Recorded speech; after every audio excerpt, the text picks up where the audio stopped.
How do you do?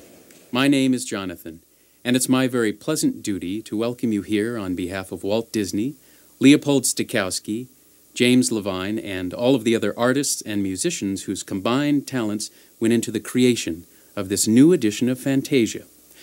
What we've just seen are a series of images that were inspired in the minds and imaginations of a group of artists by the first movement of Beethoven's Fifth Symphony. And it appears that the artists have already begun their work on the next composition, The Pines of Rome by Ottorino Respighi. Excuse us, Crystal, may we watch while you paint? Sure, that's fine. Excellent. The Pines of Rome, as you may guess by its title, is intended to be a musical description of its subject matter, the beautiful pine trees that lined the streets of ancient Rome. Oh, sorry, Jonathan. What? But there won't be any trees. No trees? What about the streets? We hadn't really planned on streets. But it says here that... Yes, I know. But you see, we're listening to the music. Uh-huh. And it sounds more like, well, icebergs. I see. Actually, I don't see how you went from pine trees all the way to icebergs. Well, you listen again and again, and you start to get impressions. It's a very personal thing. Take the first few bars. Yes. To you, they might sound like, oh, a sunrise. With pine trees in front of it.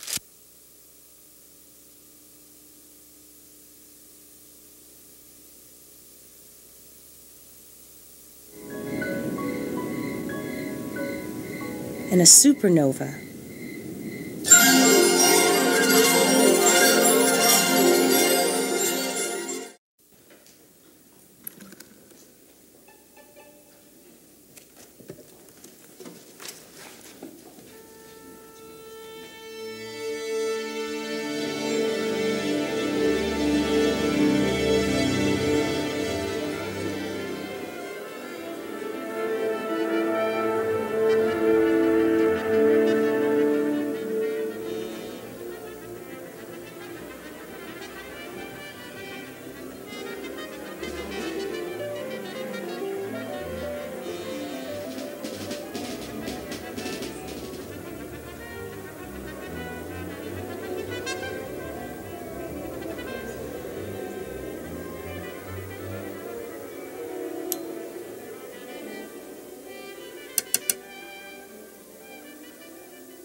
Not long ago, an artist named Walt Disney and a musician named Leopold Stokowski dreamt of combining their work in a unique new way that they hoped would both entertain and inspire.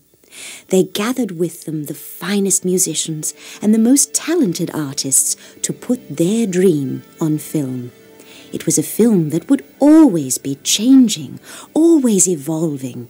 A film where new pieces would join old, familiar favorites in a never-ending concert of sights and sounds. The dream of the artist and the musician lives on here in Fantasia 2000. Here to introduce you to the remaining segments of Fantasia 2000 are a number of renowned musicians and performers. All sorts of things can inspire composers to create a piece of music. It was fond memories of an Italian landscape that inspired Ottorino Respighi to write his best-known symphonic poem, Pines of Rome. Now, this music has a very specific title, but if you were an artist and ignored the title, you might visualize something very different from pine trees. Here is Respighi's Pines of Rome, interpreted in pictures by the artists of the Walt Disney Studios, and in music by the Chicago Symphony Orchestra, conducted by Maestro James Levine.